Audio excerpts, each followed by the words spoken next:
ప్రియులారా, గడిచిన దినంలో మనం నిర్గమకాండము మొదటి అధ్యాయంలో 14వ వచనం వరకు ఉన్నటువంటి వాక్య భాగాలను నేర్చుకోవటం జరిగింది.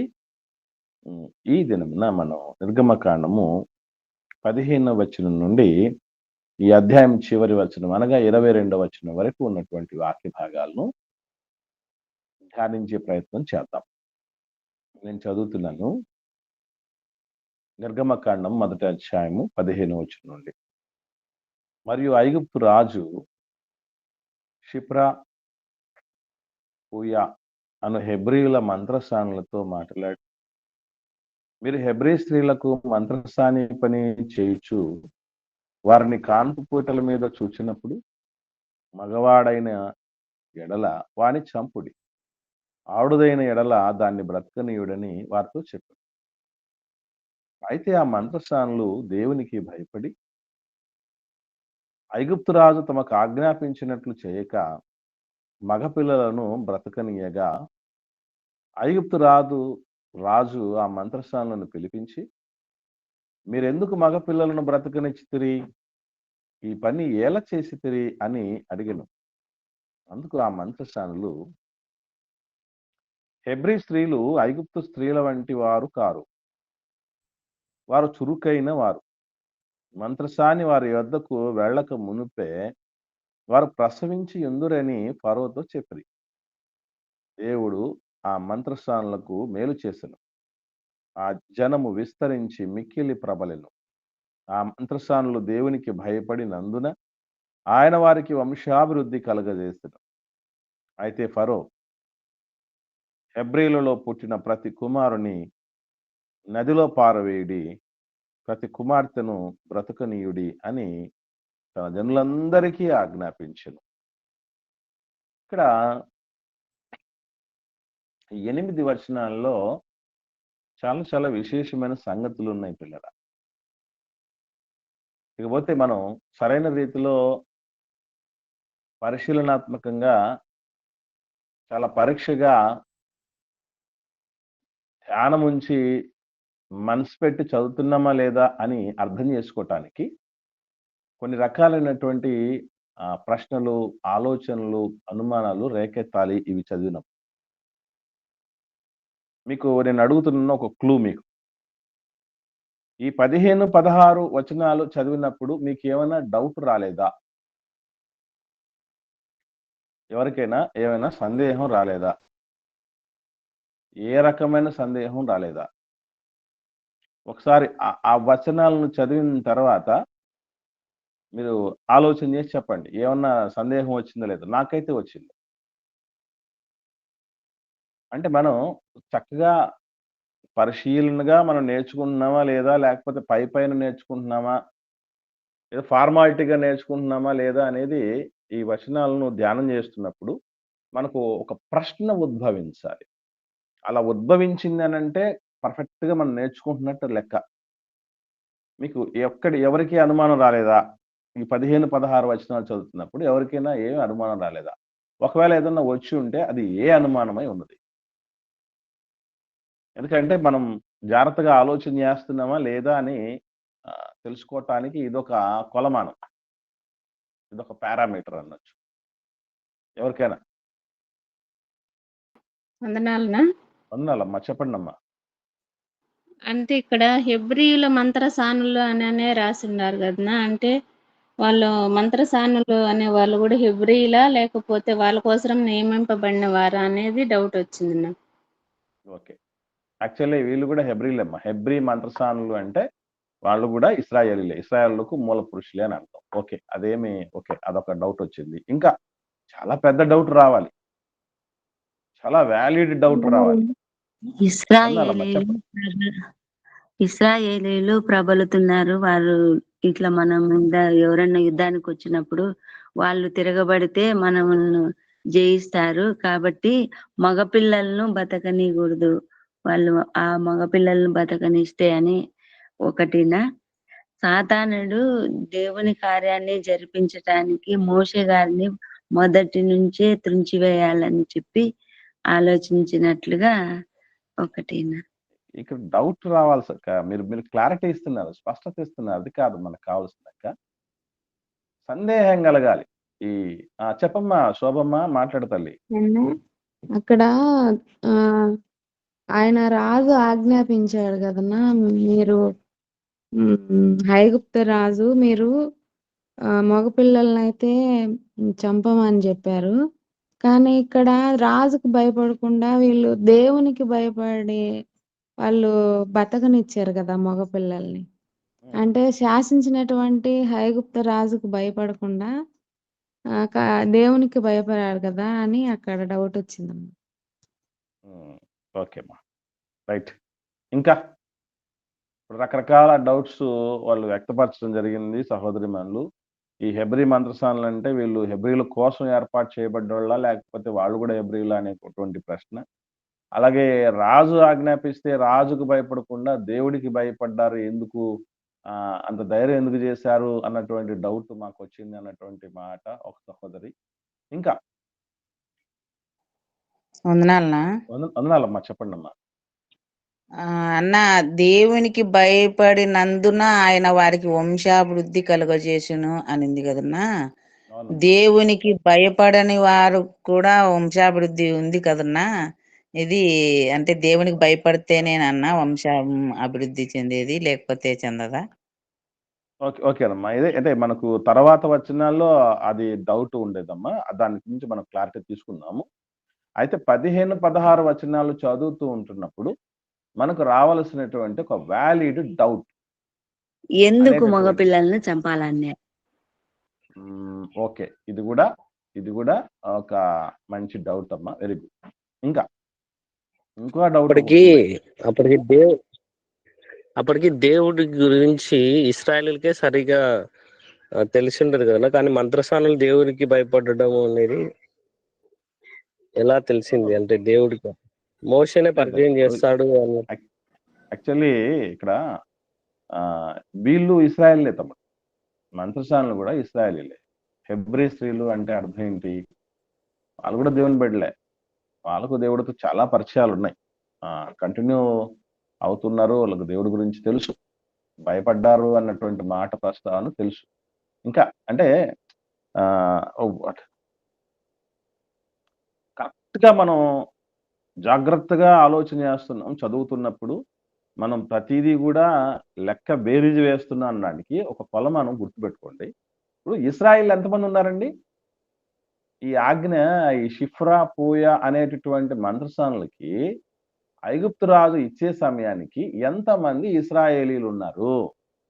లక్షల మంది ఉన్నారు కదా, లేదండి? లక్షల మంది ఉన్నారా? లక్షల మంది ఉంటే ఈ లక్షల మందిలో కొన్ని వేల మంది అయినా పిల్లలు కంటారా లేదా? కంటారు. వేల మంది పిల్లలు కంటూ ఉంటే 2 ఆడవాళ్ళు సరిపోతారా అంతమందికి కాన్పు చేయటానికి? మీకు ఎప్పటికీ డౌట్ రాలేదా? అంటే మనం ఆలోచన చేయాలి.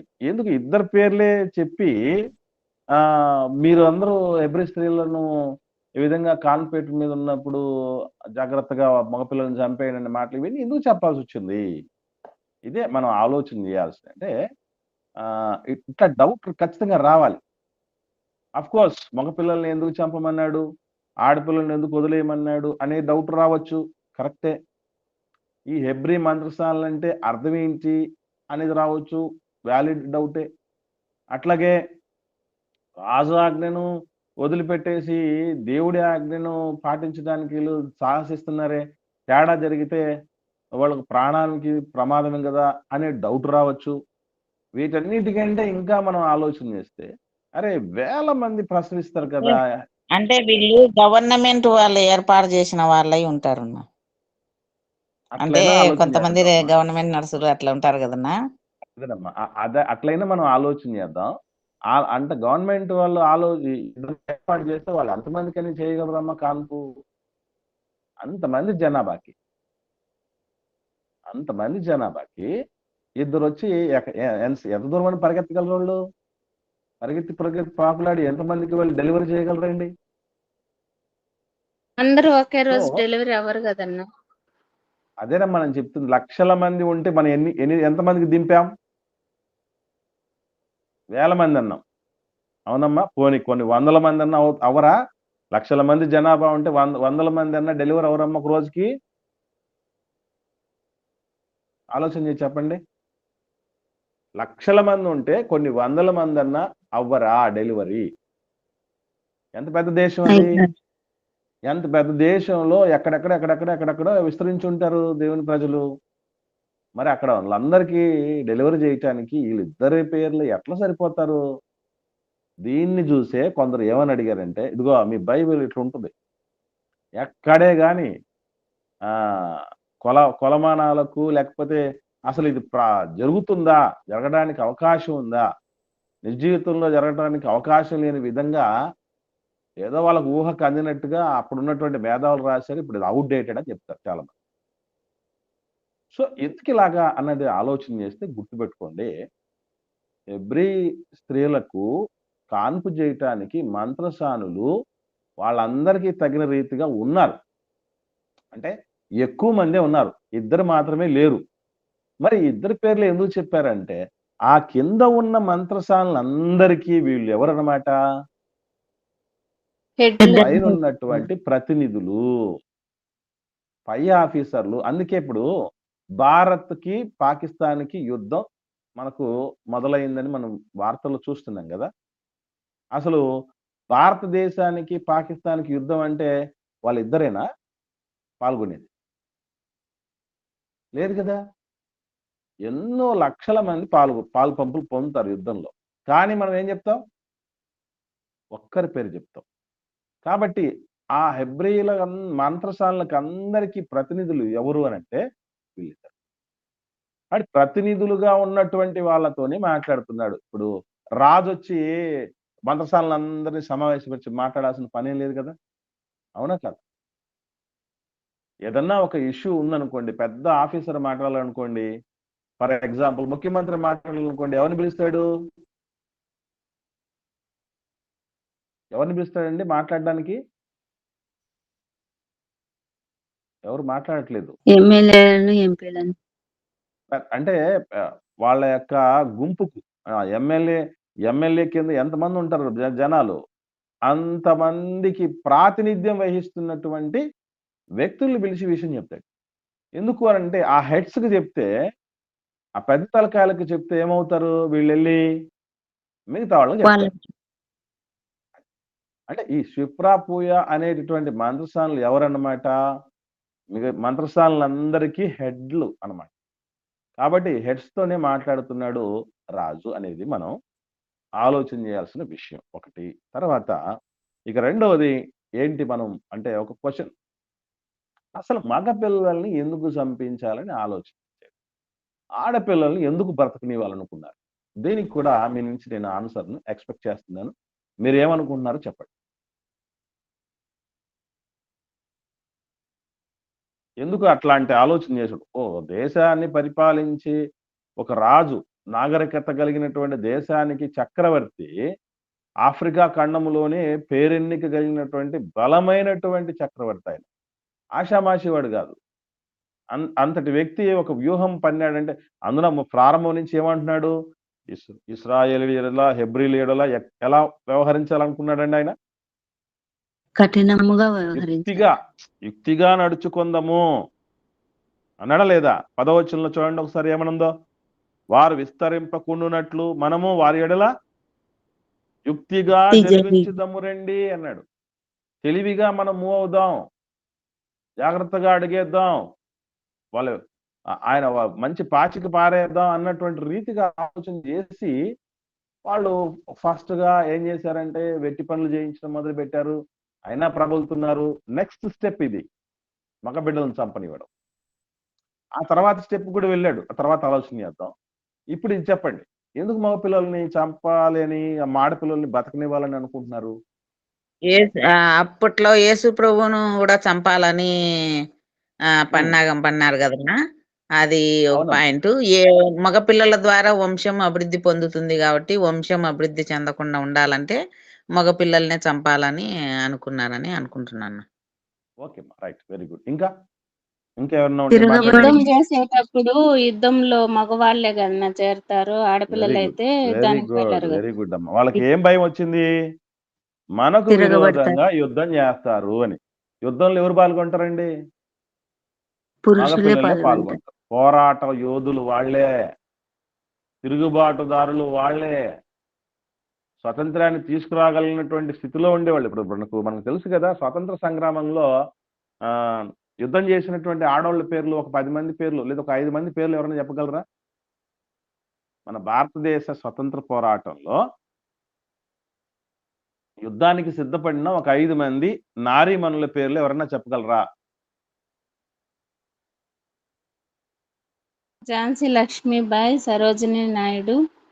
సరోజిని నాయుడు యుద్ధం చేయలేదమ్మా కత్తిబట్టి. అంటే అదేనా అప్పట్లో ఉన్నారు కదనా. ఝాన్సీ లక్ష్మీబాయి అనేటటువంటి ఆవిడ ఒక్క ఆవిడ తప్ప మన భారతదేశ స్వతంత్ర పోరాట చరిత్రలో ఎవరు కూడా యుద్ధాన ప్రత్యక్షంగా వీళ్ళు మీరు చెప్తున్నటువంటి మిగతా పేర్లు అయితే సరోజిని నాయుడు గారు ఉన్నారో, లేకపోతే కొంతమంది విజయలక్ష్మి పండిట్ ఇటువంటి కొంతమంది ఉన్నారు చూసారండి. వీళ్ళందరూ కూడా శాంతియుతమైన పోరాటం చేయగలిగారు తప్ప కత్తి బట్టి కథన రంగంలో దూకలే. అలా చేసినటువంటి వ్యక్తులు ఆమె ఒక్కటే కనబడుతుంది అంతే. ఆ తర్వాత అది కూడా జరిగింది ఎప్పుడు అనుకున్నారు? 1857 సిపాయిల తిరుగుబాటు టైంలో జరిగింది. 1857 నుంచి 1947 వరకు ఈ మధ్యలో ఉన్నటువంటి ఈ 90 ఏళ్ల కాలంలో ఒక్కరంటే ఒక్క ఆడబిడ్డ కూడా మనకు యుద్ధానికి దిగినటువంటి రీతిగా, ప్రత్యక్షంగా ఎదురుదాడి దిగినటువంటి రీతిగా, కత్తిబట్టిన రీతిగా మనకి ఎవరు కనపడరు. What is that? దాని అర్థం ఏంటంటే అప్పుడైనా ఝాన్సీ లక్ష్మి గారు ఆమె కూడా ఎందుకు రావాల్సి వచ్చిందో తెలుసా మీకు? వేరే ఏమంటారు దాన్ని, ఆల్టర్నేటివ్ లేక, ప్రత్యామ్నాయం లేక, గత్యంతరం అనేది లేక ఆమె కథన రంగానికి రావాల్సి వచ్చింది.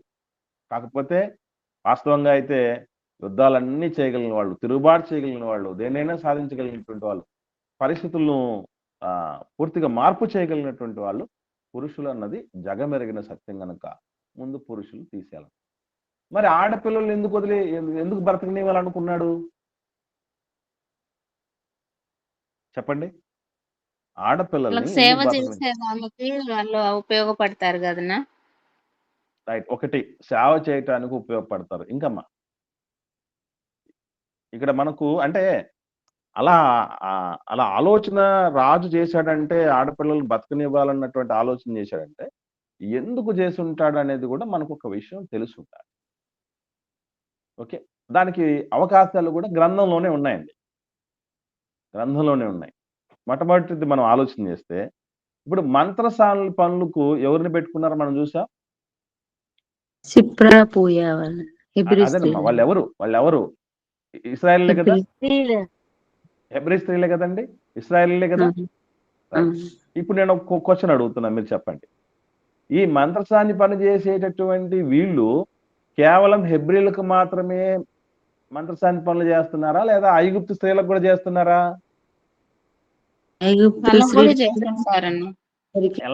ఎలా చెప్పగలం మనం? వాళ్ళు వాళ్ళే చెప్తారన్నా, మాదిరి కాదు, హెబ్రీల్ లాగా వాళ్ళు చురుకైన వారని చెప్పారు కదా. వెరీ గుడ్, అది క్లూ మనకి. వెరీ గుడ్ అమ్మా, వెరీ గుడ్. అక్కడ క్లూ ఏముంటుంది? ఐగుప్తు స్త్రీలు లాంటి వాళ్ళు కాదు వీళ్ళు, హెబ్రీ స్త్రీలు వేరే అని మాట్లాడితే నోరు మూసుకొని విన్నారు. ఎవరు? చక్రవర్తి. ఎందుకంటే అక్కడ అక్కడ ఆ జరుగుతున్నటువంటి కార్యం దగ్గర ఎవరు ఉంటారు? అక్కడ చక్రవర్తి ఉంటాడా? ఈ మంత్రసాలే కదా ఉండేది. కాబట్టి ఎవరు ఏ విధంగా స్పందిస్తారు అనేది రాజు తెలియదు, భర్తకు తెలియదు, మా పురుషులకు కూడా తెలియదు కదా.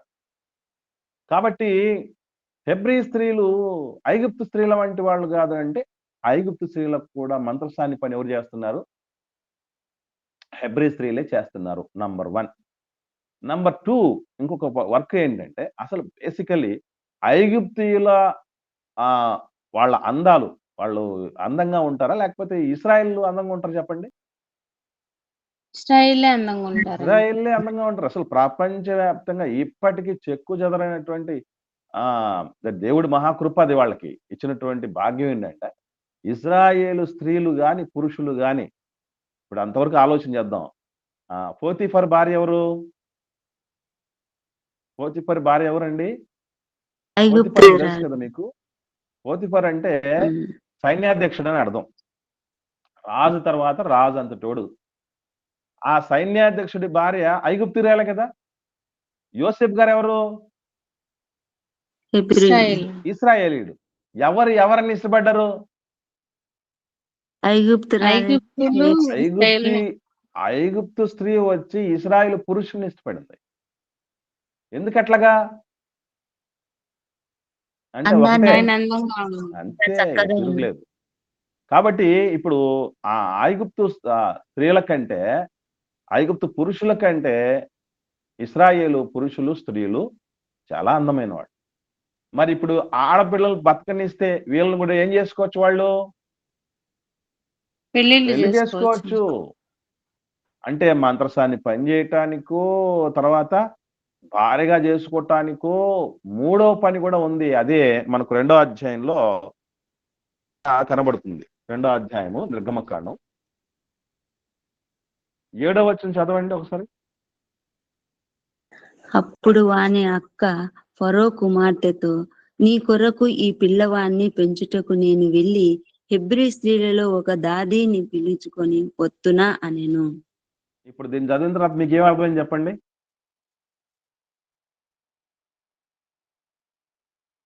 ఇంట్లో పని చేసేదానికి కూడా ఉపయోగపడతారు అని. ఒక దాది అంటే, దాది అంటే ఏంటి అర్థం ఇక్కడ? ఆయమ్మ. ఇప్పుడు మనకు బేబీ సిట్టర్స్ అన్ని వస్తున్నారు చూసారా, బిడ్డలు చూసుకోవడానికి కేర్ టేకర్స్ గా వస్తున్నారే. ఈ సిస్టమ్ ఎప్పటి నుంచో వాళ్ళు యూజ్ చేస్తున్నారు. అందుకే వాళ్ళు ఏం కొత్తగా భావించలేదు. ఫరో కుమార్తెకు వచ్చి నేను ఒక దాదిని తీసుకుని వస్తాను నీకోసం అని అంటే, ఎస్ తీసుకురా అంటుంది. అంటే కొత్తగా జరుగుతుంది. అంటే మంత్రసాన్ని పనులు చేసుకోవడానికి, పెళ్లి చేసుకోవటానికి, పెళ్లి చేయబడ్డ తర్వాత వాళ్ళు పిల్లలు కనటానికి, వాళ్ళ సంతానాభివృద్ధి చేయటానికి, తదుపరి పిల్లల్ని దాదిగా ఉండి పెంచటానికి, వీటన్నిటికీ ఆడబిడ్డలు పనికొస్తారు. వాళ్ళు పురుషులలాగా తిరుగుబాటు చేయటమో లేకపోతే యుద్ధం చేయటమో వాళ్ళు చేయలేరు. సో ఈ విధంగా వీళ్ళు పనికొస్తారు కనుక ఆడపిల్లని బ్రతకనివ్వండి అని చెప్పారు. కానీ ఇక్కడ ఒక అద్భుతమైన విషయం ఏంటంటే, దేవుడు నడిపింపు ఎలా ఉంటుందంటే పిల్లరా, ఐగుప్తు రాజు చాలా బలవంతుడు. ఎంత బలవంతుడు అంటే వాస్తవంగా ఇప్పుడు ఇశ్రాయేల్ అన్ని లక్షల మంది ఉన్న బానిసత్వానికి ఎందుకు అలవాటు పడ్డారంటే, ఐగుప్తు రాజు దగ్గర సైన్యం ఉంది, ఆయుధాలు ఉన్నాయి, కఠినాత్ముడు ఎంత నిర్ణయమైనా తీసుకుంటాడు అని భయపడే పరిస్థితిలో ఉన్నటువంటి గంభీరమైనటువంటి పాలకుడు ఫరో రాజు. అంటే చిన్నోడేం కాదు. అటువంటి గంభీరమైన ప్రమాదకరమైనటువంటి పాలకుడి దగ్గరికి ఆన్సర్ చెప్తున్నారు. ఎందుకు వదిలేశారు మీరు? అర్థమైపోయింది కదా. ఎక్కడ చూసినా హెబ్రీ మగ పిల్లలు కనపడుతున్నారు. ఈ హెడ్స్ ని మళ్ళీ పిలిచడం జరిగింది. పిలిచి అడుగుతున్నాడు ఆయన, ఎందుకు వదిలేశారు అంటే ఆన్సర్ చెప్పారు కదా, మీ స్త్రీల లాంటి వాళ్ళు కాదా వీళ్ళు, వాళ్ళు వచ్చేలోపే, మేము వచ్చేలోపే కబురు అందిస్తారు మంత్రసాలను పిలవమని. ఈలోపే వాళ్ళు డెలివరీ చేసేసి పిల్లల్ని ఎక్కడో మగపిల్లల్లో పుట్టినోళ్ళు, మగపిల్లలు, ఆడపిల్లలు తెలియదు, దాచేసి ఉంటారు, మేము ఏం చేయమంటారు అని మాట్లాడితే చిత్రం ఏంటి చెప్పమంటారండి? ఒక్క డౌట్ కూడా ఎక్స్ప్రెస్ చేయలేదు రాజు. ఒక్క కౌంటర్ కూడా వేయలేదు. అసలు దాని విషయంలో ఏ రకంగా నెగిటివ్ గా, పాజిటివ్ గా, కోపంగా రెస్పాండ్ అయినట్టు లేదు. అంటే ఒక ఖండములో ఒక బలిష్ఠుడైన, గొప్పవాడైన, నిరంకుశుడైనటువంటి ఒక చక్రవర్తి నోరు ఎవరి ద్వారా మూయించాడు దేవుడు? హెబ్రీ స్త్రీల ద్వారా, ఇద్దరు ఆడబిడ్డల ద్వారా మూయించేశాడు. అప్పుడప్పుడు చెప్తూ ఉంటారు, ఒరే నేను నిన్ను కొట్టడానికి నేను అవసరం లేదురా, ఎవరు వస్తారని చెప్తారండి? నిన్ను ఎవరితో కొట్టిస్తానంటారు ఎవరన్నా మాట్లాడేటప్పుడు? ఆడవాళ్ళతో కొట్టిస్తామంటారు. ఆడవాళ్ళతో కొట్టిస్తారంటారు కదా, విన్నారా? ఆడవాళ్ళతో కొట్టిస్తానరా నిన్ను అంటారే. మనం డైలాగ్ చెప్తాం, దేవుడు ఆల్రెడీ చేశాడు. అంటే దేవుడి శక్తి ముందు ఎంతటి వాడైనా దిగదుడిపే. అసలు ఆయన అనుకుంటే సంగతి వేరేగా ఉంటది ప్రియులారా. అందుకే వీళ్ళు స్వతహాగా హెబ్రీ స్త్రీలు గనక రాజు ఆజ్ఞకి ఎదురెళ్తే ప్రాణాలే పోతాయి. అయినను దేవుడికి భయపడాలి అని పోయారే. దేవుడికి భయపడడం అంటే చిన్న విషయం కాదండి. చాలా మంది చాలా లైట్ గా తీసుకుంటాం దేవుడికి భయపడడం. నువ్వు దేవుడికి భయపడే వాళ్ళైనా అంటే అందరం చేతులు ఎత్తేస్తాం. అవును, నాకు దేవుడు అంటే చాలా భయం అని చెప్తాం. దేవుడు అంటే భయపడుతున్నటువంటి వాళ్ళు కొన్ని సందర్భాల్లో ఎక్కడికి వెళ్ళాలి, దేనికి ఎదురెళ్ళాలి అంటే మరణానికి కూడా ఎదురెళ్ళగలరు. మనకు శక్యమేనా? సాధ్యం అవుద్దా అసలు? మనకు సంతానాభివృద్ధి కలగాలి, మన సంతానం దీవించబడాలని ఆ ఇంటెన్షన్ ఉంటది గాని దాని వెనక వాళ్ళు ఎంతవరకు వెళ్ళారు తెలుసండి? అసలు వాస్తవంగా చెప్పాలంటే దేవుడు వాళ్ళని దీవిస్తాడో లేదా బహుమానాలు ఇస్తాడో లేదో వాళ్లకు నిజంగా తెలియదు ప్రియులారా. తెలియదు. తెలియకపోయినా వాళ్ళు ప్రాణాలకు తెగించటానికి సిద్ధపడ్డారంటే అసలు దేవుడి మీద ఎంత నమ్మకం ఉండాలి, ఎంత ఆనుకొని ఉండాలి, ఎంత భయపడి ఉండాలి, ఎంత ప్రేమ ఉండాలి, ఎంత గురి ఉండాలి వాళ్ళకి. ఈరోజు మన కళ్ళ ముందు అన్ని ఇదిగో ఈ విధంగా బెనిఫిట్స్ ఉంటాయరా భక్తిగా దేవుడికి భయపడి బతకటం వల్లని మొత్తుకొని చెప్తూ ఉన్నా, బైబిల్ ఘోషిస్తూ ఉన్నా, దైవజనులు చెప్తూ ఉన్నా మనం భయం లేకుండా బతుకుతాం. కానీ వాళ్ళకు ఏం జరుగుతుందో కూడా తెలియకుండా ఉండినప్పుడు కూడా ఖచ్చితంగా జరిగేది ఏంటి? దేవుడి ద్వారా ఏం జరుగుతుందో వాళ్ళకి తెలియదు కానీ ఒక్కటి మాత్రం ఖచ్చితంగా జరుగుతుంది. రాజు మాట వినకపోతే ఏమవడానికి అవకాశం ఉంది? చంపేస్తాడు రాజు. చంపేస్తే కూడా దానికి కూడా ప్రిపేర్ అయిపోయారంటే దేవునికి భయపడే క్రమంలో కొన్ని సందర్భాలలో చావుకు కూడా ఎదురెళ్ళాలి అది మనం చేయగలం అంటారా? ఆలోచించండి.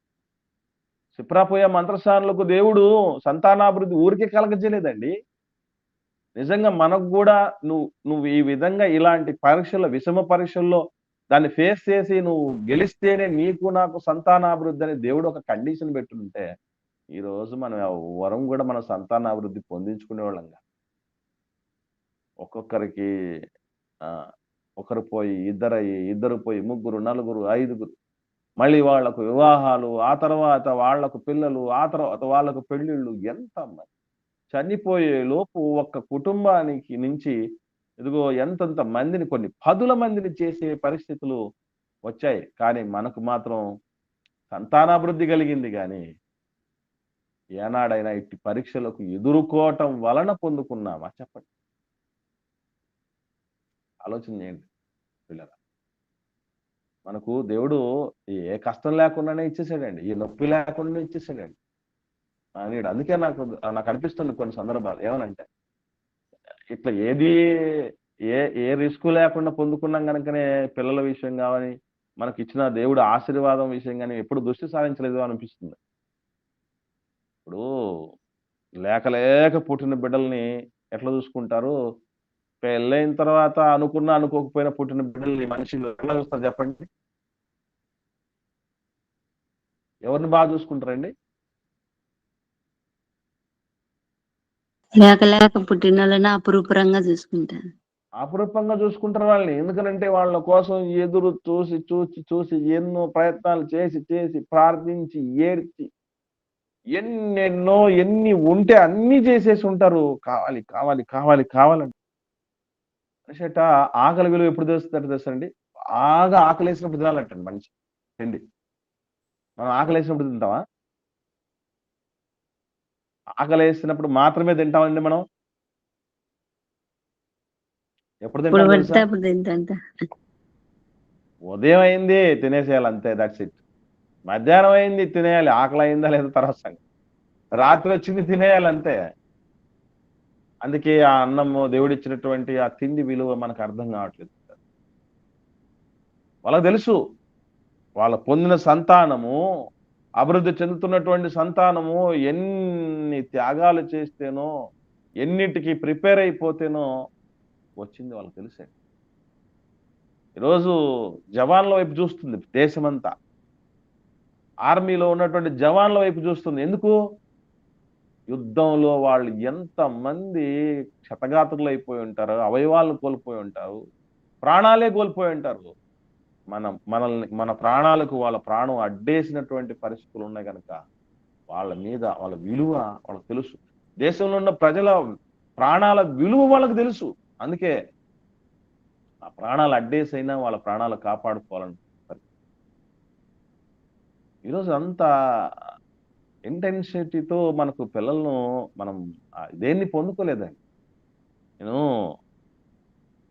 జాబ్ అంటే కొంతమందికి ఎంతో ప్రేమ ఉంటుంది, ఎంతో ఇష్టం ఉంటుంది. కొంతమందికి అదే జాబ్ అంటే పెద్దగా గురుండదు. అంతదాకా ఎందుకు? ఎగ్జాంపుల్కు నా కుటుంబంలోనే, మా తండ్రి కుటుంబంలో మా అన్నయ్యకి జాబ్ ఉండేది బతుకున్నప్పుడు. నాకు జాబ్ వచ్చింది. కానీ మావాడు ఉద్యోగాన్ని చూసే విధానం, నేను ఉద్యోగాన్ని చూసే విధానం చాలా డిఫరెంట్. ఎందుకు అని ఆలోచన చేస్తే మా అన్నయ్యకి మా నాన్న చనిపోవటం వల్ల ఉద్యోగం వచ్చింది. నేను కష్టపడటం వల్ల వచ్చింది. మావాడు ఏం పెద్ద కష్టపడలే, ఏ రకమైన కష్టం ఏం పడలే. కాబట్టి దాన్ని పోగొట్టుకున్నాడు. ఆ ఉద్యోగం పోగొట్టుకున్నాడు, ప్రాణమే పోగొట్టుకున్నాడు. నాకు తెలుసు అది ఎంత కష్టపడితే వచ్చిందో, ఎన్ని రాత్రులు కష్టపడ్డామో, ఎంతమందికి దూరం అయ్యామో, ఎన్ని రకాలుగా ఉన్నది మాకు తెలుసు. అందుకే అంటే ఒక కష్టం ఉంది దీని వెనక, ఒక సవాలు ఉంది, ఎన్నో వేదనలు ఉన్నాయి. అమ్మకి ఎందుకు ఉంటుంది ప్రేమ ఎక్కువగా? బేసిక్గా మనం ఆలోచన చేస్తే రాజీ పడాల్సిందే. నాన్న మీద కంటే అమ్మకి ప్రేమ ఎక్కువ ఉంటుంది బిడ్డల మీద. ఎందుకో తెలుసా అండి? అమ్మలైన వాళ్ళు చెప్పండి ఎందుకు ఉంటది?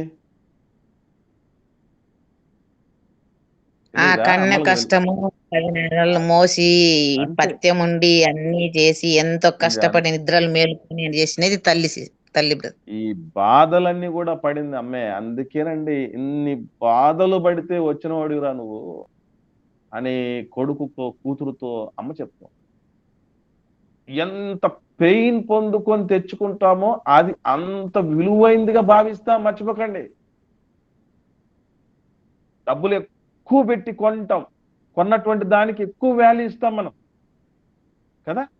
పట్టు వస్త్రానికి విలువను ఎక్కువ ఇస్తాం, మసి బట్టకు విలువను ఎక్కువ ఇవ్వము. ఎందుకనంటే ఆ పట్టు వస్త్రానికి ఎన్ని రోజులు కష్టపడినటువంటి కష్టార్జితాన్ని పెడితే వచ్చింది.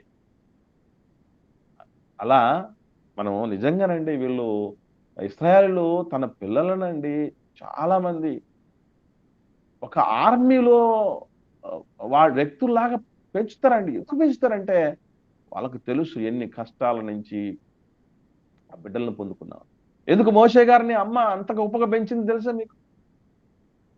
అడుగడుగున మోషే గారి కోసం టార్గెట్ అయి ఉంటే దేశాన్ని పరిపాలించే రాజు ప్రజలందరూ కూడా ఉన్నారు. ఇప్పుడు ఈ టాస్క్ ఫెయిల్యూర్ అయింది. ఫెయిల్యూర్ అయితే ఊరుకున్నాడా? నెక్స్ట్ ఏం చెప్పాడు? అదే మనకున్నది అక్కడ. ఒకసారి చూద్దాం. 22వ వచనం. అయితే ఫరో హెబ్రీలలో పుట్టిన ప్రతి కుమారుని నదిలో పారేయండి, ప్రతి కుమార్తెను బ్రతకనియండి అని ఇప్పుడు ఎవరికి చెప్పాడు? తన ప్రజలతో చెప్పాడు. ఎంతమంది ఉన్నారు? ఐగుప్తు దేశం నిండా ఐగుప్తీయులుంటే ఇప్పుడు ప్రతి ఐగుప్తీయుడు ఏదో చెత్తను పడేసినట్టు, కవర్లో చెత్తను కుక్కి మనం డస్ట్బిన్ లో పడేసినట్టు, లేదంటే ఏదో పారే నీళ్ళలో పడేసినట్టు ఎవరిని పడేయచ్చు? ఇప్పుడు ఇశ్రాయేలీల మగ పిల్లలను పడేయచ్చు. అది ప్రతి ఐగుప్తీయుడికి ఇచ్చినటువంటి హక్కు. మీరు చెయ్యండి ఆ పని.